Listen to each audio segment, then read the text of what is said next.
agradecer a Deus pelo privilégio de poder, mais uma vez, servir a igreja sede, privilégio de poder ser lembrado como alguém que pode servir a igreja por meio do ministério da palavra.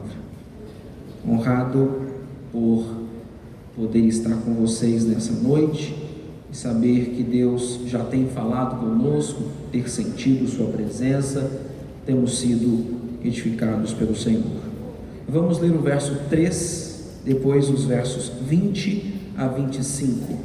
Diz assim o texto: Amados, procurando eu escrever-vos com toda a diligência acerca da comum salvação, tive por necessidade escrever-vos e exortar-vos a batalhar pela fé que uma vez foi dada aos santos. Verso 20: Mas vós, amados, edificando-vos a vós mesmos sobre a vossa santíssima fé, orando no Espírito Santo, conservai a vós mesmos no amor de Deus, esperando a misericórdia de nosso Senhor Jesus Cristo para a vida eterna, e apiedai-vos de alguns que estão duvidosos, e salvai alguns, arrebatando-os do fogo. Tende deles misericórdia com temor, aborrecendo até a roupa manchada da carne. Ora, àquele que é poderoso para vos guardar de tropeçar, e apresentar-vos irrepreensíveis com alegria perante a sua glória, ao único Deus,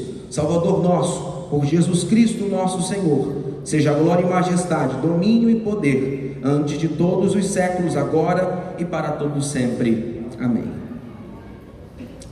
Meus irmãos, a Epístola de Judas é o último capítulo antes do arrebatamento da igreja. Ela tem sido chamada assim por alguns estudiosos, porque Judas, ao ter a intenção de escrever à igreja, prevendo a possibilidade de que o retorno de Jesus fosse iminente já em seu tempo, percebeu que havia a obrigação, a necessidade, termo que ele usa, de escrever sobre a batalha da fé. Isso porque Judas percebe que a igreja estava sob ataque diverso, externo, interno, e das mais variadas formas, com os mais variados recursos. E em virtude disso, Judas preocupa-se, neste último capítulo antes do arrebatamento da igreja, de orientar a igreja acerca de como é possível continuar guardado, protegido e batalhando pela fé que o Senhor nos dera. Se os irmãos estiverem atentos às condições que o mundo moderno tem nos apresentado, estamos diante de convulsões sociais, políticas, econômicas. Há 2 dias iniciou-se uma guerra travada entre o Hamas e Israel. Essa guerra já conta com um número alto de mortos, e pelo que se prevê, isso não se findará tão brevemente. Mas essa não é a única guerra que está diante de nós. Já há uma guerra entre Rússia e Ucrânia, já de alguns meses, anos, que já se estende. Isso porque estamos acabando de vir de uma pandemia. O mundo está em polvorosa.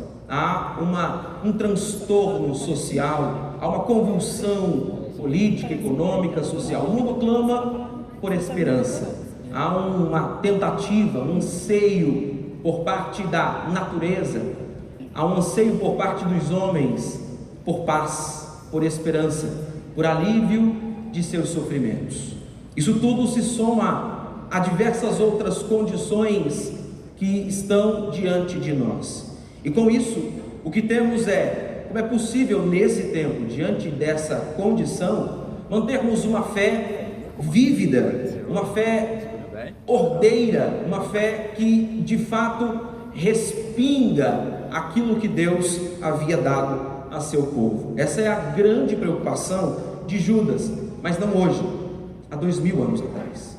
Ele já estava se preocupando com a condição da fé dos salvos, porque seria perceptível na orientação de Judas que, de algum modo, essas convulsões políticas, econômicas, sociais pudessem de alguma maneira afetar a fé dos santos, e isso corrompesse de alguma maneira o modo como nós servimos a Deus. Judas está preocupado, portanto, a que nós possamos batalhar. Ele está deixando evidente que o pregador, o ensinador, o líder, o pastor de uma igreja, frequentemente precisa colocar no rol dos seus sermões que lidam com o tema do seu tempo, da cultura. A mensagem precisa, além de atingir o indivíduo, precisa dar-nos uma direção sobre como viver neste tempo, porque não é possível que a nossa fé seja descolada do tempo, do momento, da cultura em que nós estamos vivendo. E nesse ínterim, a grande preocupação de Judas é fazer com que nós não percamos a fé, porque parece ser bastante comum, e ele alerta-nos acerca disso, porque um dos primeiros grandes problemas que a igreja poderia enfrentar seria a perda de sua própria identidade diante de todas essas convulsões. Veja no verso de número 1 e 2 de Judas, que ele faz questão de começar a carta lembrando qual é a identidade do povo que deve batalhar pela fé. A preocupação de Judas não é apenas a batalha per si, mais que isso, a preocupação é: quem são estes que batalham? Por que é tão importante saber da identidade dos soldados? Porque nós não entramos na guerra como quaisquer outras pessoas, nós entramos como povo de Deus. Quem são os crentes, portanto, conforme a descrição de Judas? Ele nos descreve, primeiro, como os chamados. Foi Deus quem vocacionou os santos para essa batalha. Isto significa, na perspectiva de Judas, que não é possível que nós arreguemos antes de entrarmos na batalha. Não há outra opção a não ser entrar na batalha, batalhar por essa fé e sairmos de lá vitoriosos. Ele garante tanto a guerra, tanto a batalha, quanto o resultado dela. E ele diz que a identidade daqueles que entram nessa batalha são de chamados, convocados. E há uma coisa interessante, porque o modo como Judas escreve, ele não deixa a entender que este chamado é opcional. Alguns dentre nós batalham e outros apenas folgam. Ao contrário, todos batalham, senão todos perecem. Porque a batalha aqui é de um homem só, a igreja, sendo vista como um exército de um homem só. Batalha, portanto, que precisa passar pelo arregimento de uma igreja que sabe quem é. A igreja não pode perder ao longo da caminhada e da vida sua identidade. A igreja não pode se confundir com a cultura. Ela é maior que a cultura, melhor que a cultura. Richard Niebuhr, ao falar um pouco sobre a relação entre Cristo e a cultura, disse que a nossa relação com a cultura é transformando a cultura. Nós somos sujeitos de um tempo, mas não afundados, chafurdados na lama deste tempo. Estamos aqui para transformar a cultura, porque cultura é cultivo, é plantação, e se tem uma coisa que Deus deu à igreja, é a semente de sua palavra. Nós semeamos no mundo sua palavra, regamos com lágrimas, conforme o Salmo 126, como já descrevia a situação de Israel, e fazemos florescer uma nova cultura, na política, na economia, em todos os ambientes. A igreja precisa assumir o lugar de chamados. Segunda coisa, o próprio Deus lembra que a identidade daqueles que batalham é de amados. Isso é muito curioso, porque no campo de batalha, alguns registros de soldados que estiveram neste campo de batalha registram em suas biografias que uma das coisas que primeiramente se esquecem no campo de batalha é de que há alguém por detrás de si amando-o. Viktor Frankl, escrevendo em Busca de Sentido, ele diz que naquele campo de concentração em que ele estava, em Auschwitz, alguns homens se esqueciam de que eram amados de Deus, e a palavra mais simples daqueles que ainda se lembravam de quem era, aos outros que não mais se lembravam, é: você ainda é amado de Deus. Porque parece que em meio a todas essas convulsões, que Deus tem se esquecido de nós. Há votos a favor do aborto, há circunstâncias desfavoráveis aos princípios da igreja, há um movimento absurdo tentando destruir a nossa fé, somos vilipendiados dia e noite, mas ainda assim Deus nos lembra: não somos quaisquer um, nós somos amados de Deus. Essa é uma expressão curiosa, porque ela aparece primordialmente 3 vezes de maneira importante na Escritura. A primeira delas é registrando a personificação de quem é João. João é o amado de Deus. A segunda delas é quando João escreve à igreja, e ele, na sua segunda missiva, diz que Gaio é o amado de Deus.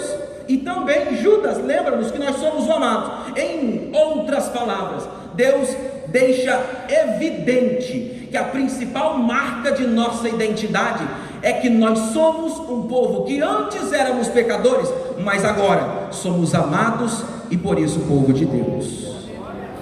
Terceira coisa, e é sobre isso que Judas está se debruçando: além de sermos chamados, além de sermos amados, somos guardados. Isto é interessante porque Judas ainda irá introduzir a batalha, ainda descreverá nosso inimigo, ainda descreverá seus recursos e suas armas, mas antes disso, ele já deixa evidente que somos guardados. Em outras palavras, somos, antes de entrarmos na batalha, vitoriosos. É por isso que lá no final da epístola, no texto que nós lemos, ele vai dizer: ora, aquele que é poderoso para vos guardar, este que nos guarda, faz de nós objetos de sua proteção, de modo que ninguém pode nos tirar de sua mão. Quem poderá retirar, afetar, tocar, destruir, corromper aqueles que estão guardados na mão de Deus? Nós somos guardados na mão do Senhor. Esses crentes, portanto, vivem em misericórdia, vivem sob paz, vivem em amor, lugar em que Deus demonstra, por meio de sua graça, todo esse amor. Mas Judas passa a descrever os nossos inimigos, porque em uma batalha é importante que saibamos quem somos, os recursos que temos, portanto, em Deus, mas sobretudo também saibamos com quem estamos lutando. Há um grande desafio. Paulo, escrevendo aos Efésios, ele diz que o grande desafio de enfrentar a batalha em que nós estamos vivendo é que o nosso inimigo frequentemente se traveste de sua invisibilidade. Ele não se aparece, ele se esconde, se oculta em outras carnes, em outros lugares. Ele se oculta para que nós não o reconhecemos. Mas é importante que saibamos quem são os nossos inimigos. E o próprio Pedro, na sua segunda carta, Pedro havia profetizado no futuro, para o futuro, dizendo que haveriam alguns que se introduziriam no meio da igreja. Estes seriam homens completamente perversos. Esses homens que ainda no futuro entrariam no meio da igreja, transtornariam por completo a nossa vida, de modo que nós nem saberíamos mais o que era o certo e o errado. Eles não teriam mais a possibilidade de nos ensinar sobre a verdade de Deus. E qual é o grande problema do ensino falso? É que o ensino falso faz com que nós lutemos batalhas erradas, enganosas, falsas. Muitos dentre nós ainda acham que estão lutando a batalha da fé, mas se a fé não for verdadeira, a batalha é equivocada. Estamos lutando contra um espantalho. A verdade é, Judas lembra-nos de quem são os nossos inimigos.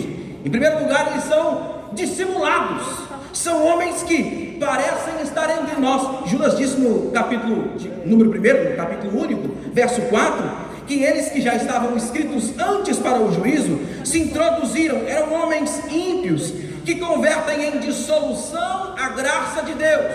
São aqueles que de algum modo não lidam mais com a graça, como se a graça fosse o mais importante de todos os conceitos da igreja. Todos os conceitos, todas as mensagens, todos os sermões que nós pregarmos, por mais importante que sejam, precisa sempre lembrarmos: somos alvos da graça de Deus. Porque se somos alvos da graça, lembra-nos de onde nós saímos. Nós éramos antes pecadores, filhos da desobediência, como diz Paulo aos Efésios. Éramos filhos das trevas, mas hoje fomos transportados do reino das trevas para o reino do Filho do seu amor. Isso é graça. Esses homens mudam a graça, e se mudam a graça, nós não nos lembramos mais de que somos amados de Deus, porque este amor revela esta graça. Eles entram entre nós, e eles fazem com que nós nos esqueçamos, falam aos nossos ouvidos sobre mensagens, sobre sermões, sobre ensinos que transmutam, que dissoluem completamente a graça de Deus.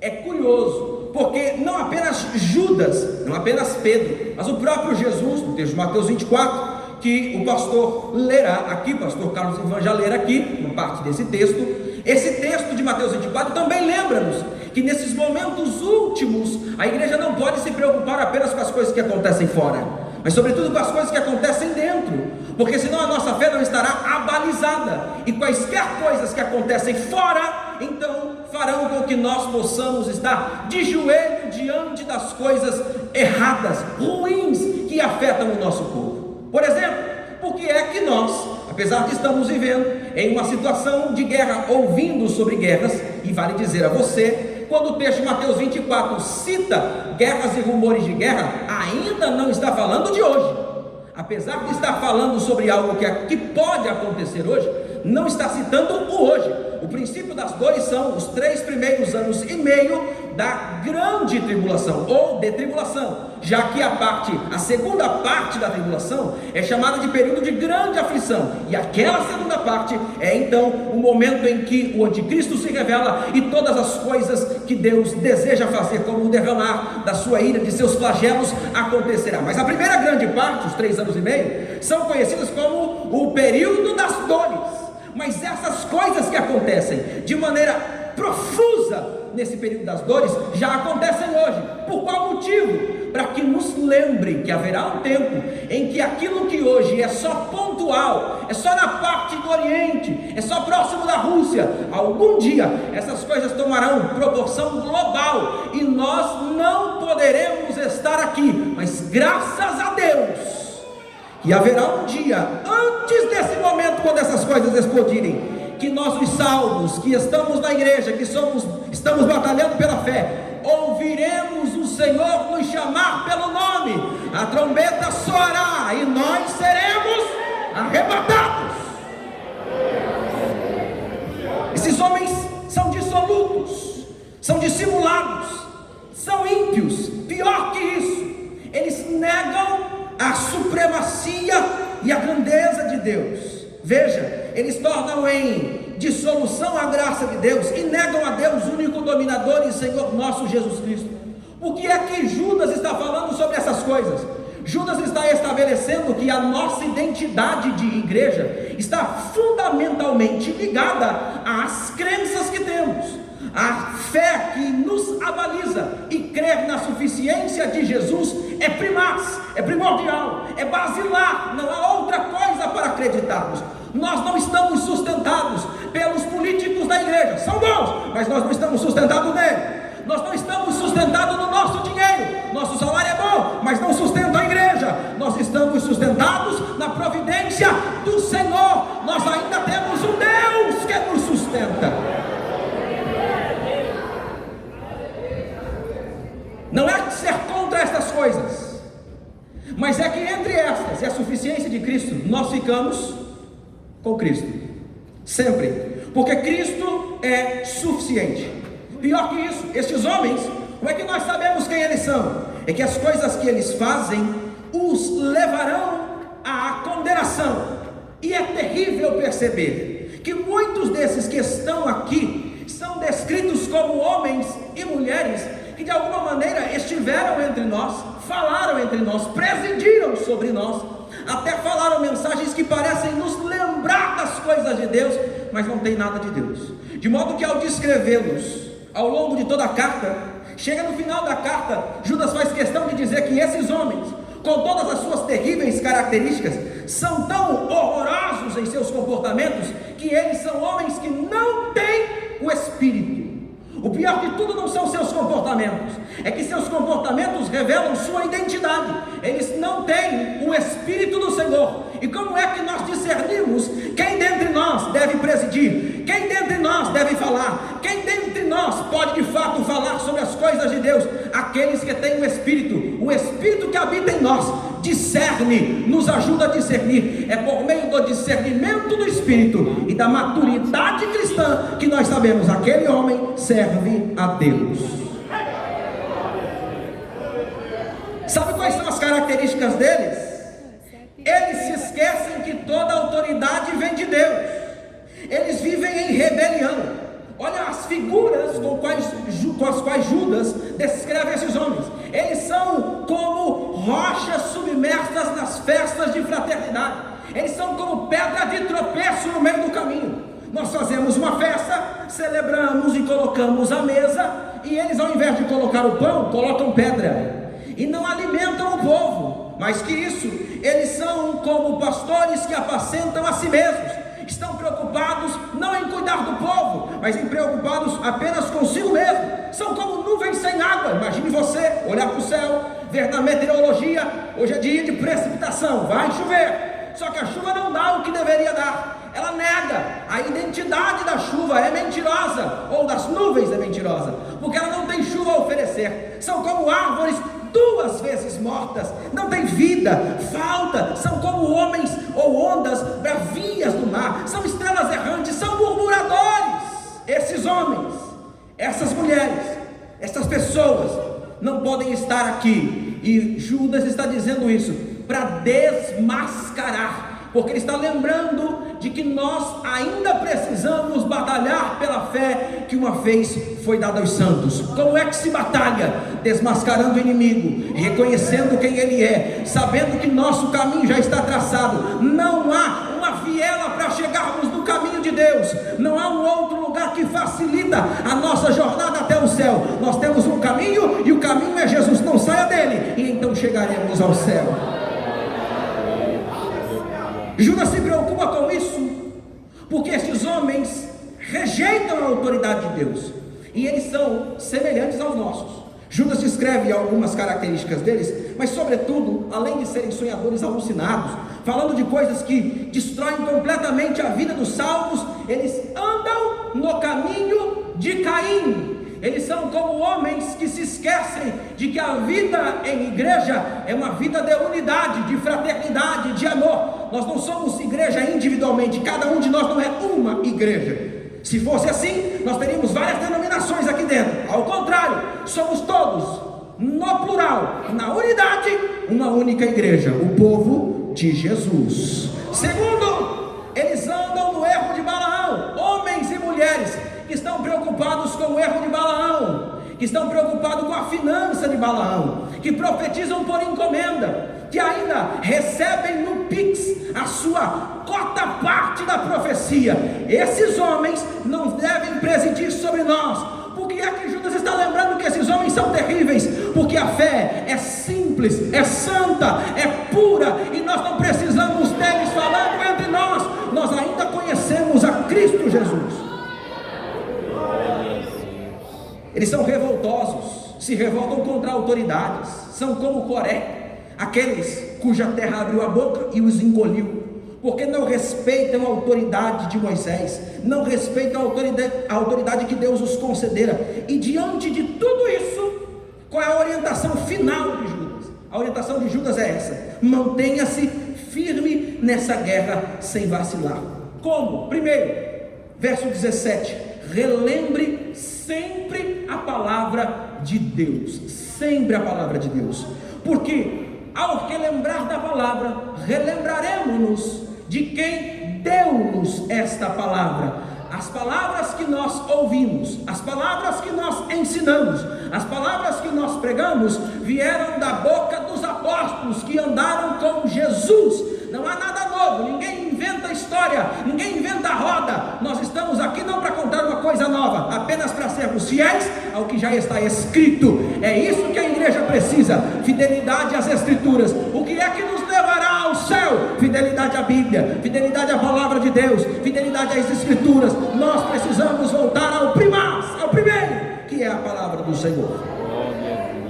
Segundo, relembre daquilo que Deus dissera por meio dos apóstolos, do perigo que seria ser igreja. Alguns lugares por onde nós andamos, percebemos que as pessoas se esquecem de que ser igreja não é viver num parque de diversões. Isso aqui é bom, é muito gostoso, é maravilhoso, mas isso aqui é sério, Porque tudo quanto acontece aqui é espiritual. Você pode não valorizar espiritualmente, mas tudo quanto acontece aqui é espiritual. E por ser espiritual, devemos andar neste nível, neste espaço, nesta esfera de espiritualidade. É por isso que Paulo, escrevendo aos Efésios, aos Gálatas, ele escreve dizendo que se nós vivemos no Espírito, portanto que andemos também no Espírito. Isto é, se nós dizemos que conhecemos a Deus, pois então que nós discernamos a esfera de atuação do Espírito. Quando os louvores começam a ser cantados, não são as irmãs que estão louvando, é o Senhor que está recebendo o louvor. Então louve com a alma, ore com a alma, se entregue ao Senhor. Não espere que alguém peça que você levante a mão ou faça quaisquer outras coisas. Isso tudo é abandonável. Nós precisamos servir a Deus com o máximo, com o nosso melhor, relembrando que nós somos povo de Deus. Segunda coisa, para mantermos-nos firmes nesta guerra tão terrível, além de relembrar a palavra que é a nossa espada do Espírito, segunda coisa é lembrarmos-nos de edificação espiritual. Alguns dos crentes se esquecem de que a vida cristã, ela é progressiva. Paulo, inclusive, escrevendo aos Filipenses, diz que nós pudéssemos alcançar, progredir cada vez mais, desenvolvendo a nossa salvação. Ela é um grande privilégio, tanto que o escritor aos Hebreus, no capítulo 2, verso 3, não tem palavra para descrever a salvação. Ele diz: como poderemos nós não atentarmos e escaparmos, se não atentarmos para uma tão grande salvação? É impossível descrevê-la à exaustão. É impossível dar uma figura grandiosa, completa, plena da salvação, porque ela é muito gloriosa. Então, se ela é gloriosa, o que é que nós devemos fazer? Devemos desenvolvê-la, devemos edificar-nos. Por isso que crente não pode aceitar frieza espiritual. Não. Crente não pode aceitar que a vida dele hoje, em 2023, é a mesma coisa que era em 1990. Não. Precisamos crescer, edificar, cada dia colocando um tijolinho da oração, cada dia colocando um tijolinho do louvor, para que nós possamos desenvolver. Hoje você é casa, amanhã você é templo do Senhor. E como é que se edifica? Judas diz que devemos edificar sobre um poder, que é a oração no Espírito. A oração no Espírito está disponível. Esta oração é muito provável que seja uma oração da qual nós entramos na dimensão do Espírito e podemos fluir tanto nos dons espirituais quanto nas línguas celestiais. É um lugar de desfrute. Imagine você, que quando você foi salvo, você foi colocado, trazido por Deus, reconciliado com o Senhor. O termo catalasem que Paulo usa em 2 Coríntios capítulo 5, foi reconciliado com o Senhor e colocado à mesa. Só que se você se assentar à mesa, com um banquete majestoso, diante de um rei que diz: olha, aqui tem tudo do bom e do melhor, contratei os melhores chefes, coloquei a melhor comida na sua mesa, mas você não tem apetite espiritual. Não adianta ter comida boa se falta apetite. Não adianta ter alimento bom, manjar gostoso, se quando você coloca na boca você enoja, porque alguma coisa está acontecendo em você. Então Deus está nos dizendo que nós precisamos, além de sentarmos à mesa, estarmos com fome de sua palavra. Eu tenho fome de Deus.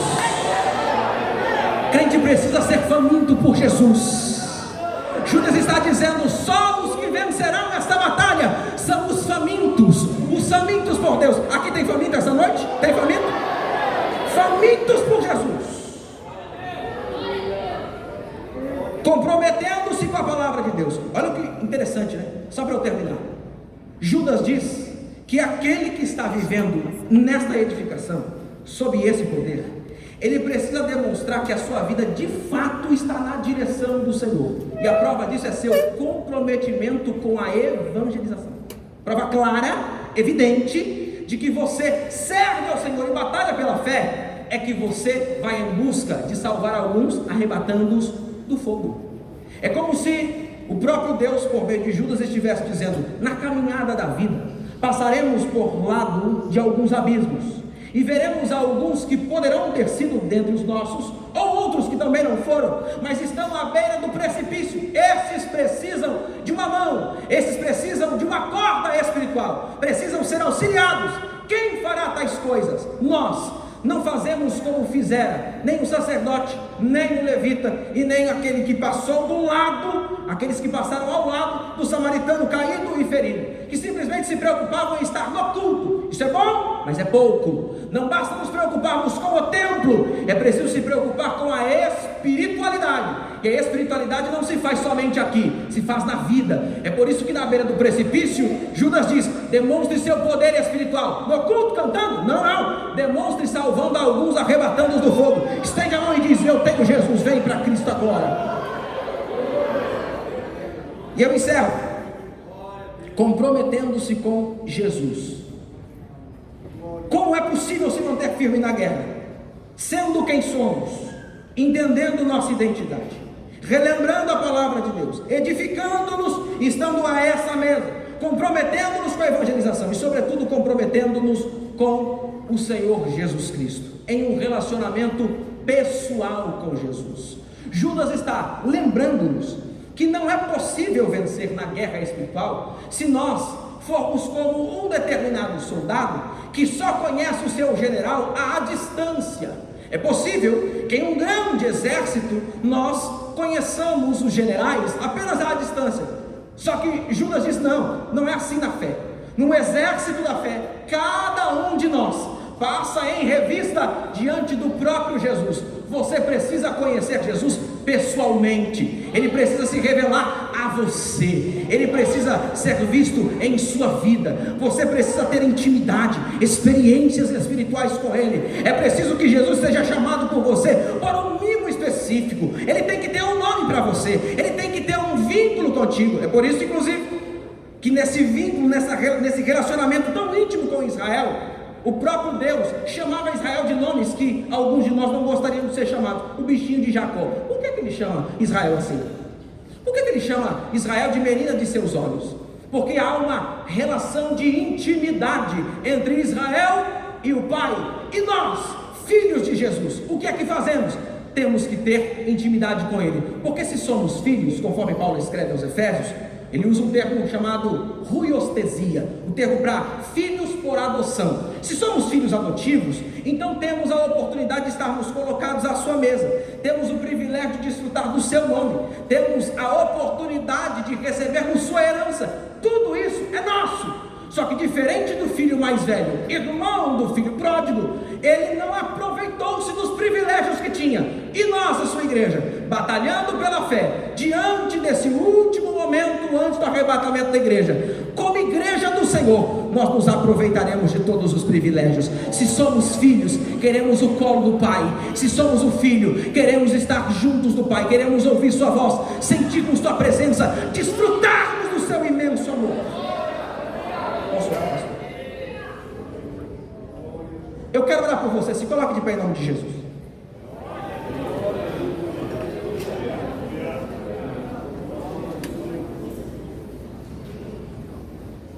Há aqui entre nós alguém que deseja aceitar a Jesus como Salvador? Há alguém entre nós que deseja se reconciliar com Jesus? O Senhor te convida essa noite para poder se reconciliar com Ele. O Senhor te chama essa noite para poder vir para este exército. E veja, eu não sou leviano para dizer para você que a sua vida será fácil. Isso é leviandade, isso é teologia coach. Aqui não. Aqui o negócio é sério. A palavra é séria. E a seriedade está em fazer com que você saiba que vindo para cá, para Jesus, os desafios serão múltiplos, mas há uma grande diferença. É que aqui você terá a companhia do Espírito de Deus para vencer cada uma das batalhas. Uma coisa é batalhar sozinho, a outra coisa é batalhar sob o poder e a inspiração do Espírito. Esse povo que aqui está, que se reúne, é um povo que batalha não sozinho, mas batalha sob a autoridade de Jesus. Se alguém vem a Jesus essa noite, eu quero orar por você, meu irmão. Eu quero orar por você, minha irmã. Você ouviu a mensagem. É tempo de despertarmos para uma batalha ferrenha da fé. Onde eu quero batalhar? Como é que eu faço? Primeiro, começando com uma vida disciplinada de oração. O que isso significa? Significa que a oração para você passará a ser a essência da sua vida. Não pode ser uma opção em momentos difíceis. A oração precisa ser parte da sua existência. Billy Hughes escreveu um livro bem interessante, em que ele dizia que ele estava ocupado demais para deixar de orar. Se estamos ocupados demais, é porque a vida está demandando demais de nós. E a grande pergunta que eu faço a você é: como responder a todas as demandas da vida com excelência, se não tivermos uma vida de comunhão com aquele que conhece o futuro? Por isso, mantenha uma vida de oração disciplinada, mantenha uma vida de devoção espiritual, mantenha uma vida de edificação espiritual. É tempo de despertarmos do sono, já é tempo de que a igreja de Jesus comece a desfrutar cada dia mais deleitosamente dos privilégios de ser igreja. Você já deve ter visto artista batendo no peito e ficando feliz porque diz que é artista.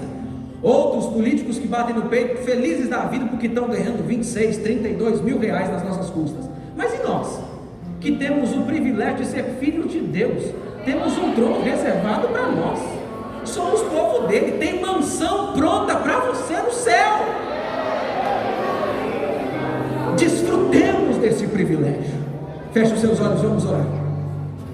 Querido Deus eterno Pai, graças te rendemos pelo privilégio de estarmos na sua casa. Te louvamos e te agradecemos porque o teu povo se reúne a cada dia, a cada domingo, para ouvir a tua voz. Ó Senhor, os dias são maus, terríveis, desafiadores. Os ardis de Satanás estão sempre em riste a nós, mas ainda assim, Senhor, enquanto o teu povo desejamos te servir, queremos batalhar. Se somos chamados e convocados para o teu exército, capacita-nos, arregimenta-nos, prepara-nos para esta guerra tão difícil. E antes do arrebatamento da igreja, a tua igreja, o teu povo, teus filhos estarão prontos, trabalhando para o Senhor, se edificando, mantendo-se na fé, se comprometendo cada dia mais com uma vida disciplinada de oração, de devoção espiritual, conhecendo melhor a Jesus, desfrutando dos privilégios espirituais que estão disponíveis para seus herdeiros. É neste ínterim, é neste momento que nós pedimos ao Senhor sua graça sobre o teu povo. Dá-nos graça e misericórdia para cumprirmos os objetivos da nossa fé. No nome de Jesus, pelos méritos da sua cruz, oramos e te agradecemos. Amém e amém.